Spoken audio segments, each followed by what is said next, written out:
今儿一大早啊，接了个活挺要命啊。今天这个故事你们一定要听完，我头回遇到这么匪夷所思的事情。大家拿来当判官，到底谁有理？有一姑娘今年32岁，大专学历啊，在北京某酒店工作了7、8年，现在做领班。男方比这姑娘小2岁，30岁，某985大学硕士毕业，北京户口，老北京人，薪资税后30多万一年。父母啊是事业单位退休的，北京有房2套，这条件很好吧？5年前啊，这男士刚参加工作的时候，两个人在一次聚会上认识啊。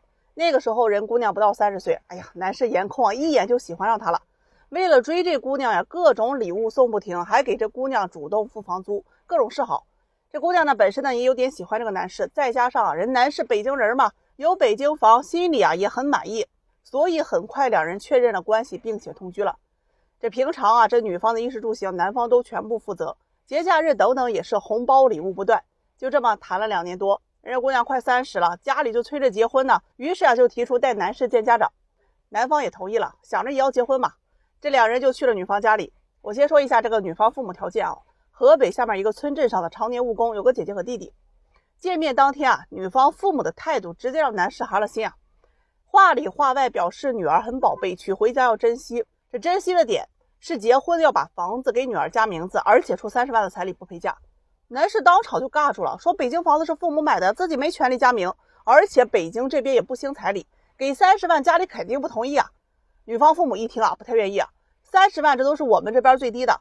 就这么第一次见面非常不愉快，回来之后这姑娘就哭闹啊，话里话外希望男方能够听父母的，这父母不容易啊，养自己20多年了，自己都出嫁，以后啊肯定是陪伴不了他们了，要多补偿一下。男方呢也是想着呀要结婚嘛，回去跟父母沟通。父母一听就来气，本来对这段感情就不同意，觉得女方你学历低，家庭条件也一般，现在你还贪心，那就更不同意了呀。男士也给兄弟说了，兄弟也劝分啊。哎呀，你看你这条件也不差，什么样的找不到啊？你对他那么好还不知道感恩，还要求这么多，你今天答应他娶了呀，就结了婚以后家庭指不定还要你付出多少的。男士听完就心生怨气啊，毕竟付出了这2年多了啊，暗暗做了个报复计划。你不是贪心吗？好，我全部都答应你，但是我要拖着你，到最后我也不会娶你。回去啊，这男士态度立马是360度大转弯啊！房子可以加名，彩礼涨价给你38万，而且还不用你陪嫁，婚宴两家都大摆宴席。女方听了肯定很开心啊，但男方呢就表示啊，现在不能结婚，工作还不稳定，想趁着年轻啊多拼一把。其次这房子加名是大事啊，父母的意思啊，才谈1年嘛，感情不太稳定，等稳定之后再加。姑娘听了呢，也答应了。两人呢就这么拖拖拉拉又谈了3年多。这期间呀，女方就催婚，男方是各种理由往后拖，直到上个月，两人又因为女方着急结婚吵了一架，男士就提了分手，理由是啊没有感情了，不喜欢了。顺带还提了一下，家里给介绍了一位海归女硕士，26岁，高知家庭，人家是不要彩礼不要车房。女方懵了啊，特别生气，骂男方是渣男负心汉，谈了5年了，自己都32岁了，青春也没有了。男方说，我的青春不是青春吗？当初我想娶你，你是怎么对我的？女方要青春补偿费，男方不给，说这几年自己也付出了很多啊。俩人就这么闹了整整2个多月，现在已经分开了。女方不甘心给我打电话呀，要挽留男士。哎呀，我听完我去 CPU 给我干烧脑了。我做婚恋行业啊，满打满算有10年了。我想给正在找对象或者正在谈恋爱的伙伴们讲，选择人生另一半，你一定要选一个人品好的人结合。而且这必须是双向的，就是你想找人品好的前提，你必须也得是这种人。很多人根本就不懂什么叫人品好啊，单纯的就以为，哎，我想要什么你满足我，那就是人品好。我想要个包你给我买嘛，我想要房子加名你就给我加嘛，这叫人品好吗？不是，这只能说对方愿意为你付出，这叫做价值输出。真正人品好是你对他好，他能够回馈你的好。你想要对方给你30万彩礼，那你就要日常关心照顾对方起居，温柔贤惠，或者是给一些陪嫁等等，付出自身的价值去交换你想要的，这是你人品好。而对方也愿意回馈给你同等你想要的价值，这是他人品好。你一上来彩礼30万不陪嫁，房子要加名，你想想你有没有付出啊？如果没有，那就是你人品不好。而对方白嫖你几年感情，最后也没有付出你想要的，那是他人品不好。我们换个版本啊，如果当初这姑娘聪明一点，知道自己价值不高嘛，找北京人北京房很难的，那就主动关心男士，给他提供情绪价值，平常发工资给男士多花，多主动关心陪伴，要10万彩礼，趁着年轻早点结婚嘛。这个男孩子也会很珍惜你，回家说服父母娶你，两人顺利结婚，生下一个孩子，家庭温馨幸福，然后要求男士房子、家名等等。或许这个版本啊，才是人品双向奔赴的结果。婚姻那是一辈子的事情，你想想几十年呀。选人看人真的很重要，这步棋走错了，你真的往后步步错。宝，散会。干了这行，你们就会知道，生活从来不会按照剧本来走。有个女孩子，我差点没让她给气吐血。95年的在体制单位啊，咱不知道是干这行的都挺骄傲还咋地啊？一堆人想认识她的时候，但是挑挑拣拣说自己不着急；没人找她的时候，又唧唧歪歪说自己恨嫁。她不急，她爹急啊！人她爹就说了，不管咋地，今天就给我弄出去。要求不高，有房、事业单位、父母有退休就行。前一天我们这边来一个小伙，28岁，长得老帅了，我一看他俩就合适，我就给他说了。他又出那个样啊，说自己现在不着急，不需要，等等吧。气得我呀，就差着带着这氧气瓶找他爹告状去了。他爹一看，哎呀，这小伙子好啊，眉清目秀，那大高个，1.8米几啊，工作还好，人父母条件也很好。这姑娘当时呢就懒懒散散的答应了，说回不去。我就给安排了呀，上周六下午2个人去喝个咖啡。结果奶奶的啊，这姑娘呢是懒得去，又怕她爹说她，就让一个闺蜜替她去了。人她闺蜜是个设计师啊，长得倍儿漂亮，96年的，2人大学老师。你说你选人也不会选啊。这女孩子吧，有时候会用一些美颜之类的啊。这2姐妹啊，这脸型胖瘦都差不多，男士80%的那也是没认出来。为了顾虑女方的面子，这闺蜜啊没有主动说自己不是当事人。这闺蜜的性格呢也比较活泼开朗，男士也挺喜欢。相亲也不像其他相亲对象啊，上来就问车问房问年收入啊等等之类的，烦得很。而且人这闺蜜啊长得比那姑娘好看太多了。总之啊，这男士呢也非常满意。临走啊，这男士想跟这闺蜜啊要个微信，那闺蜜不让，怕露馅啊。这闺蜜回去之后就跟这个女方啊是大夸特夸，说这个男士啊，哎呀，真的是人长得是倍儿帅啊，工作也好，条件也好，性格好等等，把这姑娘给说心动了。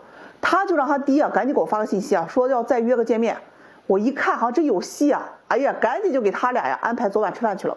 前提啊，我跟他爹啊都不知道他找闺蜜代替相亲这事儿啊。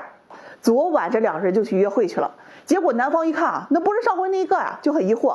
女方这一看，哇，真的很帅啊，立马就喜欢了，赶紧解释呀，上一次是因为自己临时有事啊，怕男方失望，让闺蜜来的，自己才是当事人。哎，他还蛮骄傲的说出来了。男方一听啊，人这心里肯定不愿意啊，你出于礼貌呢，我还是愿意跟你认识一下。聊天全程啊，哎呀，这姑娘就叽叽巴巴的啊，车房年收入父母干什么的，再加上女方这长相也不是她喜欢的。2人吃完饭很快就回去了。接着男生就给我打电话，说自己不喜欢今晚这个，让我去打她闺蜜电话。这给我整的真醉了啊！我回去把这姑娘都给说了一顿。她倒好，还生人闺蜜的气，觉得闺蜜一定是给她挖墙脚了，怀疑人闺蜜和男士已经好了。友谊的小船说翻就翻呢，爱情的巨轮说沉就沉呢，唯有你这单身狗的小船都是屹立不倒。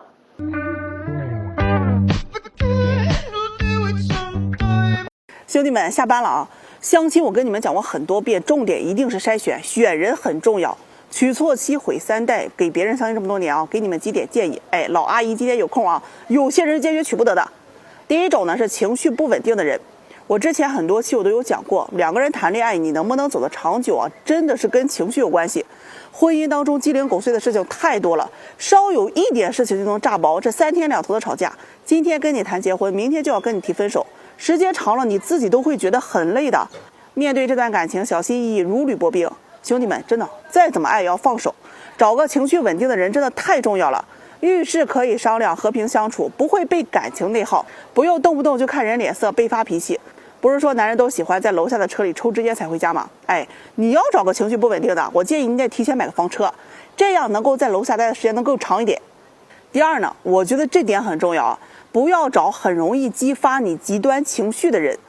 前一段时间啊，我去劝架，有一对男女吵架，那女方说话很难听带刺啊，不依不饶，你怎么劝他就不听，直到这男方被逼急了，一气之下把手机摔了，把家具给砸了，变得歇斯底里的时候，他又站出来去指责你。你看你情绪不稳，有暴力倾向，以此又来指责你的不是。这种人日常相处嘴很毒的，逼不死你不算完。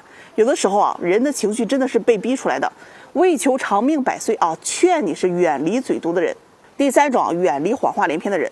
这种人很恐怖啊，你不要去听什么善意的还是有意为之的。我接触这么多人，我始终都认为诚实的人才是最可靠的。前一天啊，我接了一个情感咨询，我都觉得很有意思啊。有一对男女朋友啊，2人异地，这男友给女友晚上打电话，他要么不接，要么在忙，要么没听见，要么手机静音等等啊。男士呢就不放心，就让他给发微信，发个实时定位。这姑娘很生气啊，上来就指责男方，哎，你不相信他。两人呢就为此大吵一架。第二天这男友考虑一下啊，想去道个歉，就去找他，发现他没在家里。这姑娘呢就打电话说啊，自己开车去了外地，男友要打视频，女友挂了，说自己车被撞了，要忙。哎呀，这男友担心她呢，又去找她，她又很烦，去指责男士不要多管闲事，又说车撞的不厉害，一会儿就能开了。总之各种谎话连篇，你听了都很搞笑啊。这种爱说谎的人，他们会不受控制的撒谎，总是给自己找各种借口。他什么事情都可以找借口啊，哪怕是那些实际上不需要借口的事情，他们编瞎话的能力啊，永远都比你问的要快。他们总是会指责别人，反正错永远都不会是他们的。他们会把更多的时间花在解释自己的行为是如何合理上，而不会做出很多实际性的改进。哪怕谎言当时被撞破，他们也不会表现出一丝一毫的后悔或者羞耻。这种人啊，娶回去你身边得配个元芳哎。第四种呢，不会解决矛盾的人。你们记住啊，一段关系能不能进入到婚姻，不是看你们多幸福的时候，而是看你们有多糟糕的时候，一定是看你们是否具备化解矛盾的能力。婚姻它不是1年2年，而是几十年。你会发现幸福的人他都是一样的，他们遇到矛盾会冷静处理，沟通解决，而不幸福的婚姻啊，遇到矛盾不会听对方说什么的，一味啊只会考虑自己的感受，说着很多消极的话，伤及你的自尊。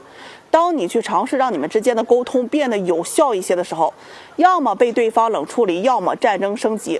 这个时候你必须马上道歉和谅解，如果不这样做，矛盾只会越来越激烈。所以啊，为什么不要让你们闪婚？多了解一下两人的相处模式，看看和对方吵架的时候，对方处理问题的方式方法，这个很重要，可以决定你能不能跟这个人走一辈子，以及能够走多远。第五种呢，生活当中经常跟你谈钱的人，你要谨慎啊。我认识一个女孩子，月薪3000啊，化妆品都是几千的，那时尚衣服都没有低于下千，包包都是上万的，她所有的东西都是从她的追求者里面那里要来的。所以你要会看人，朋友圈里经常晒着名媛生活的，自己却是拿着月薪3000的人，这种要不得。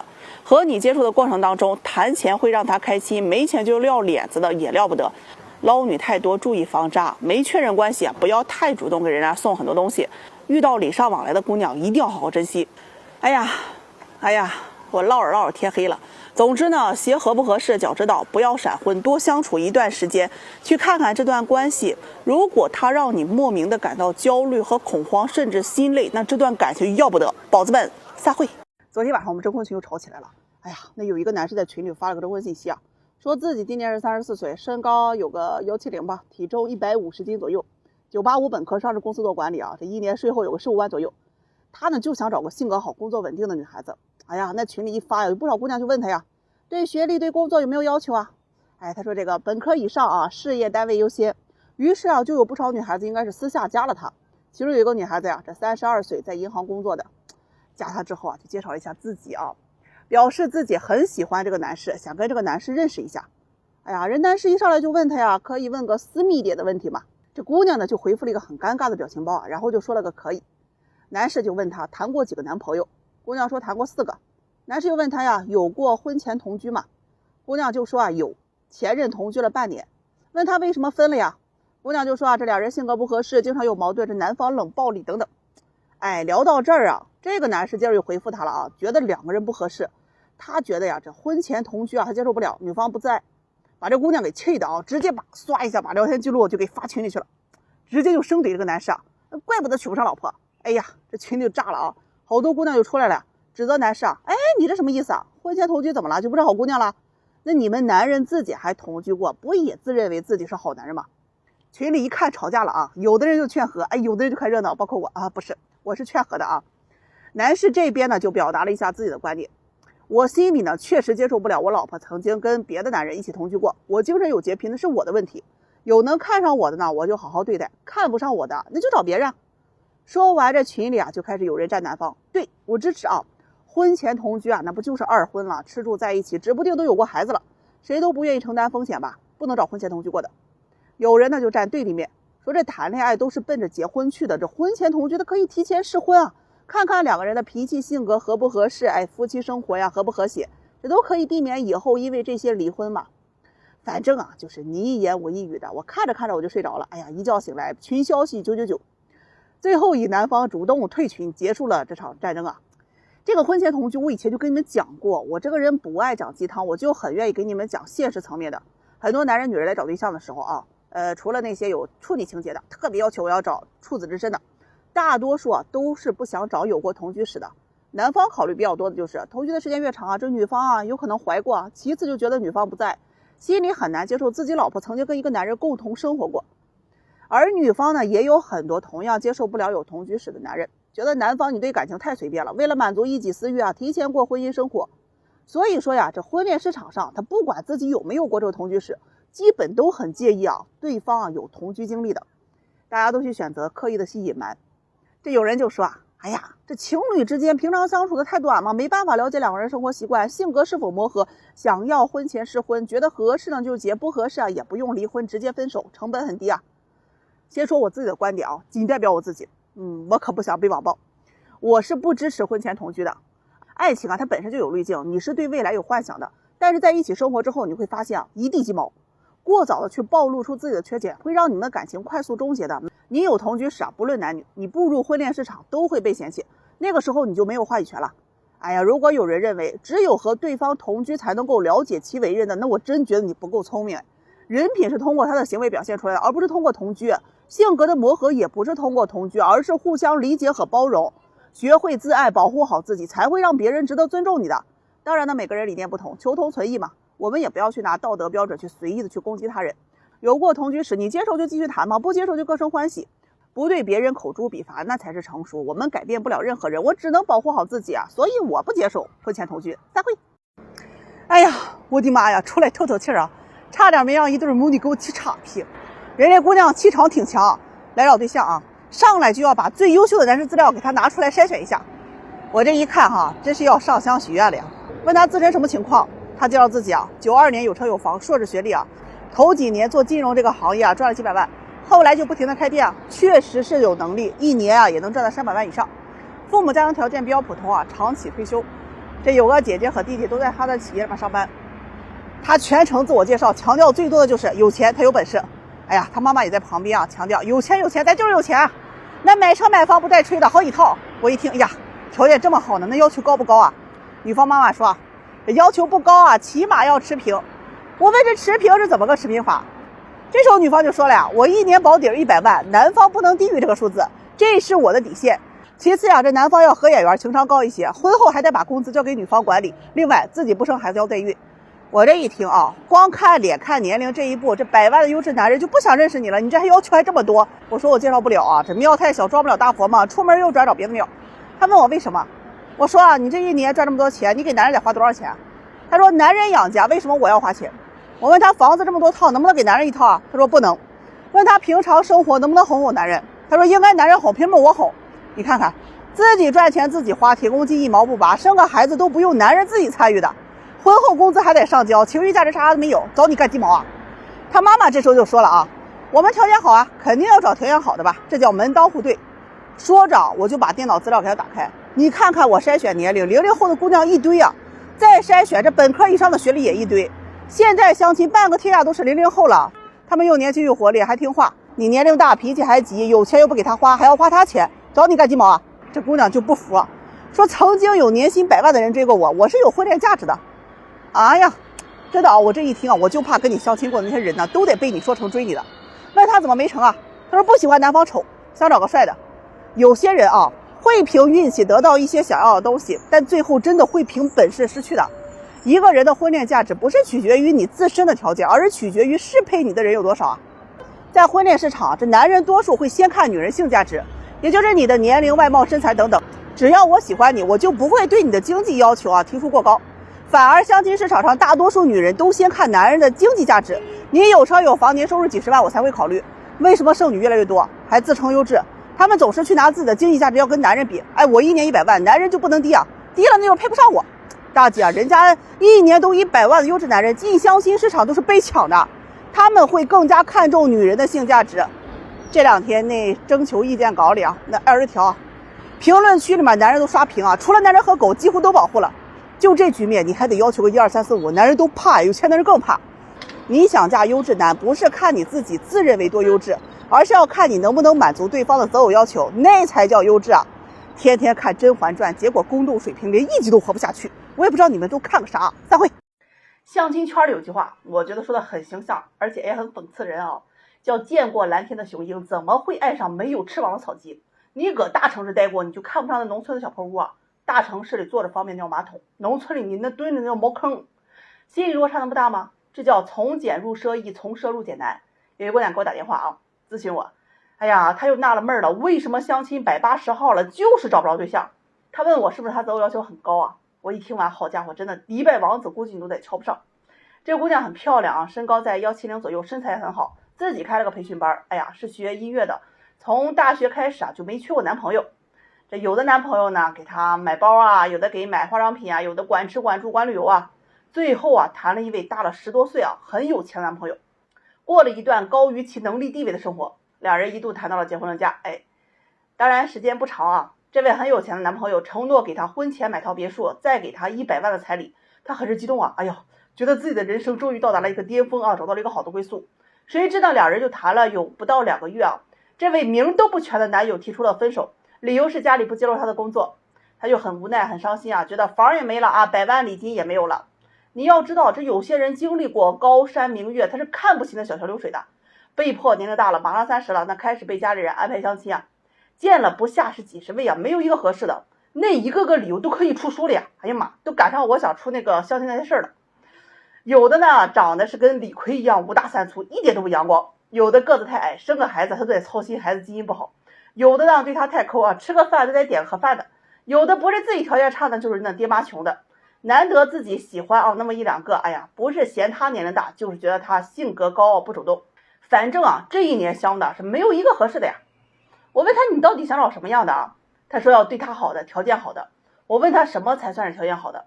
他说起码是有车有房没有贷款，存款得有个7、8位数吧。哎呀，我一听啊，姐们儿，现在多少人拿着几千块钱的工资，怎么可能会存下那么多钱啊？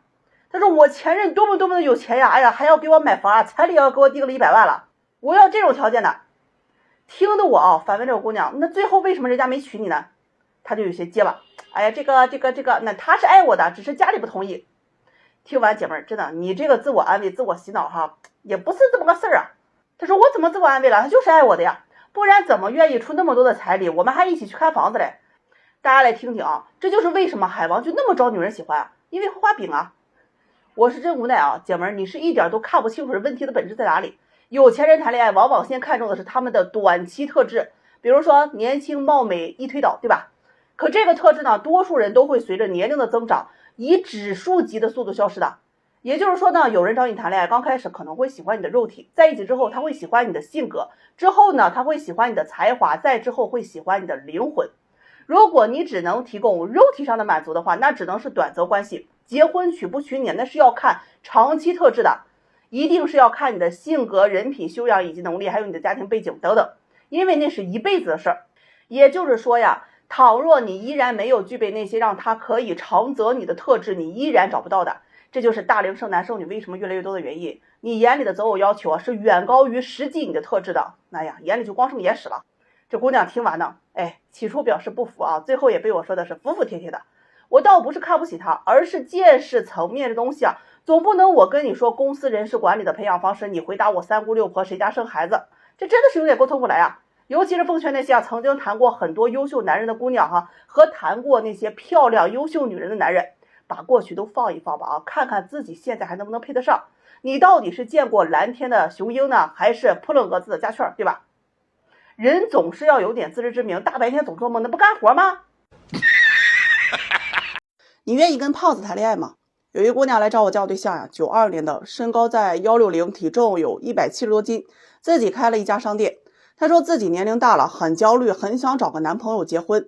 这相亲啊5、6年了，一直都没有遇到合适的。我一看到她呢，我就问她怎么不先减肥啊再来找。她说自己减不下来也没有时间去减。听到这儿呢，我当时就委婉拒绝了。相亲都很现实，看条件、看身材、看脸，你这个体重，大多数男人他都不会接受的。他听了就问我呀，我要求很低还不行吗？我问他多低，是不要求男人年龄长相，还是不要求男人有车有房？他说和我同龄差不多，有个房子有个工作就行。我长相呢也不挑，主要还是看人。我问他，有一个男士比你大1岁，有车有房有稳定工作，也是因为胖呢，相亲总是不顺，你愿意认识一下吗？他一听啊，立马摇头说不行，我不能接受胖的。我问他为什么，他说呀，因为自己胖，所以希望对方瘦点。我直接问他，其实你也觉得胖不好看，不喜欢对吗？他说呢，也有这方面原因，但主要呀是考虑到健康问题，一家有一个胖的呀就已经很危险了。他说只要对方不胖，条件稍微差点，自己能接受。我说有一个农村的年龄比你大一些，家庭条件差，但是有房有稳定工作，你愿意吗？他说不行，我们家是城市的呀，找农村的不行。听完呢，我顿时觉得自己说不出来话了。两个人聊了有一会儿之后这姑娘就走了。看她走，我心里真的很难过，不是不帮，是我自己也是一个凡人，我改变不了大众的审美。为什么很多人不愿意找胖子谈恋爱？说直接点，就是外表激发不了性幻想，确实是无法产生恋爱的情绪。我们抵抗不了生物本能，大家呀都是凡夫俗子，都是看脸这么肤浅的生物。你的灵魂再好，也是相处一段时间之后才知道。可相亲本就是快节奏，选择项那么多，谁会愿意拿出时间去了解你的灵魂呢？有提防杀猪盘。生活中呢，我们也会喜欢胖子，是因为了解一段时间之后，感觉相处的舒服开心，才会愿意在一起交朋友。但相亲99%都会拒绝对方胖。人呢都是看脸的生物不论男女，不要听那些用虚伪的夸奖来掩盖你胖的事实。明明你胖，可周边就有人呢会说你不胖，你好看。明明你胖的就是找不着对象了，有人就是说呀，那是你没遇到合适的，一定会有人喜欢你的。这些话呀就是毒鸡汤。事实呀，这种夸奖呀远超于那些恶言相向的人。有些人呢是单纯的坏，有些人却是坏到骨子里的贬低。这种夸奖呢真的让人可以迷失自我，以为胖总是有很多人喜欢的，但现实就是别人一听你体重你连见面的机会都没有。胖子找不到对象吗？那当然能只要你能不断的向下兼容。比如说呀，你找个比你还差比你还胖的人，你能接受吗？如果你是一个条件很好很有钱的胖子，那就要接受别人是图你条件或者是图你钱，而不是真心爱你的，你能接受吗？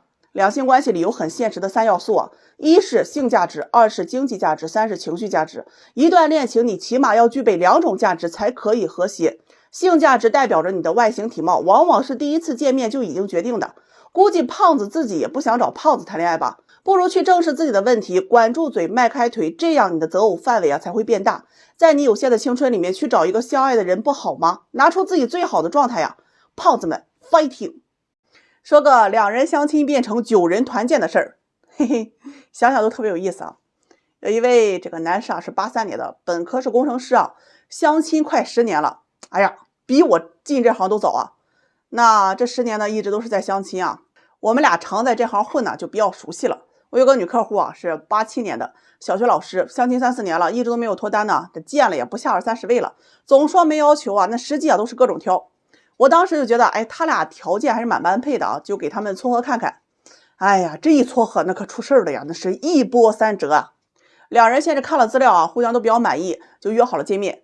见面那天呢，男士先到，姑娘是后到的。刚见面这男士就有点失望现实完全不是他的理想类型，又想着干脆相处看看吧，这万一灵魂合适呢？于是呢，他就主动招呼这姑娘坐下，问她吃点什么。人家呢也是毫不客气拿过菜单呢就点了6个菜。当时男士就特别不满意这个行为就直接问2人点这么多菜能吃完吗？人姑娘听了也有些不满我来吃饭是吃的是感觉，想吃什么就得吃什么，我又不是非要吃饱吃完的男士一看姑娘可能有点生气就赶紧解释说这不是怕吃不完浪费吗？打包还得麻烦。听到这儿呢，这姑娘也不太搭理男士了，就低头玩手机气氛一时有点尴尬。不一会儿菜上来了，男士呢就主动开始找话题聊天。一开始聊的还可以，这个后面就无意之间就聊到了这么大的年龄为什么没有结婚这个事儿。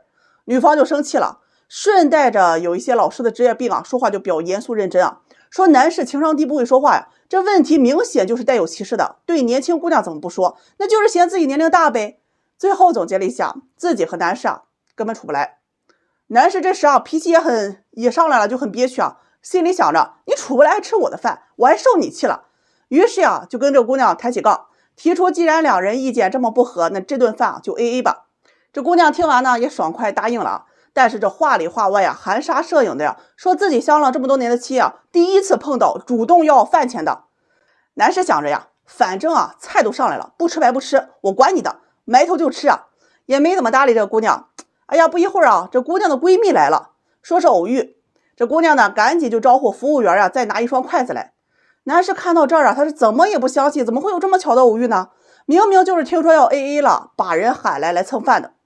他不好意思直接撵走，但是又气不过呀，被人这么占便宜，于是呀，就偷偷发消息啊给附近的兄弟啊，让他们火速啊来俩人吃饭。然后呢，就招呼服务员过来，说再加4个菜。这姑娘一看呢，你疯了吗？要这么多菜？